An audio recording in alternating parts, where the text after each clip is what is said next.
Wayside School is Falling Down, Chapter 28, Valouche. Mrs. Jules rang her cowbell. "I have some wonderful news," she said.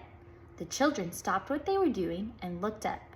They waited for Mrs. Jules to tell them the wonderful news. "You are a very lucky class indeed," said Mrs. Jules. "Mrs. Walouche, the world-famous dancer, will be coming here to Wayside School. She will teach you how to dance." Everyone was still waiting for the wonderful news. "Isn't that exciting?" asked Mrs. Jules. "You will see her every Wednesday instead of going to PE." "Will girls have to dance with boys?" asked Jenny. "I suppose," said Mrs. Jules. "Gross!" exclaimed Leslie. "Yuck!" said Dana. "Will boys have to dance with girls?" asked Ron. "Obviously," said Mrs. Jules. "No way," said Eric Fry. "I'd rather dance with a dead rat," said Terrence. Everyone started talking at once about cooties and warts and other horrible diseases you get from touching boys or girls. Mrs. Jules rang her cowbell again and told them to settle down. "Mrs. Jules, I don't need to take dancing lessons," said Eric Bacon. "I already know how to dance." "Yes, Eric, I've seen you dance," said Mrs. Jules sarcastically.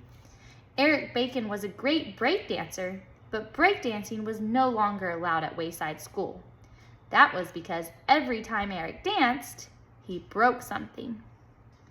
"Mrs. Walouche will teach you the grace and beauty of classical ballroom dancing," said Mrs. Jules. Everybody groaned. On Wednesday, they all headed down to their first dancing lesson, except Myron. Myron went to PE. "How come Myron never has to do anything?" asked Jason. "I don't know," said Calvin. "I've been wondering about that too." "Myron's father must be friends with the president," said BB. "I think Myron gave Mr. Kidswater $1,000, said Todd. "No, I bet he's blackmailing Mrs. Jules," said Jenny. "How could he do that?" said Benjamin. "Maybe he caught Mrs. Jules dancing on top of her desk with a lampshade on her head. And Myron took her picture, and so now Mrs. Jules has to let Myron do anything he wants, or else he'll show the picture to Mr. Kidswater." "That makes sense," said Mac. "Except if she had a lampshade on her head, how would Mr. Kidswater know it was Mrs. Jules?" asked Todd. No one knew the answer to that. They entered the room on the second floor. "Welcome," said Mrs. Walouche, a strange-looking woman with bright red hair. It looked like her head was on fire.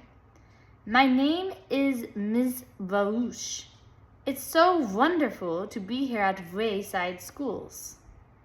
She wore pink tights and a sparkling pink top. "I hope we will be friends, yes?" she said. Nobody said a word. All around were red and green balls. There was also one yellow ball. This was the room where Lewis kept the balls for lunch and recess. It was also the room that was always used for school dances. It was the ballroom. "So," exclaimed Mrs. Walouche, "who will be first?" Everyone tried to hide behind someone else. Mrs. Walouche put her hands on Ron's face. "What is your name?" she asked. "Ron," he squeaked. "Ronaldo," bellowed Mrs. Walouche, "king of the gypsies." "I don't know how to dance," said Ron. "Dance?" asked Mrs. Walouche. She looked very surprised. "We are not going to dance," she said. "We're not?" asked Ron. "No, Ronaldo," whispered Mrs. Walouche. "We are going to tango." She put her left arm around Ron's waist. Then she grabbed his left hand with her right and stuck it way out in front of them. Suddenly, the music started. Mrs. Walouche dragged poor Ron across the room as she stomped her feet in time to the music.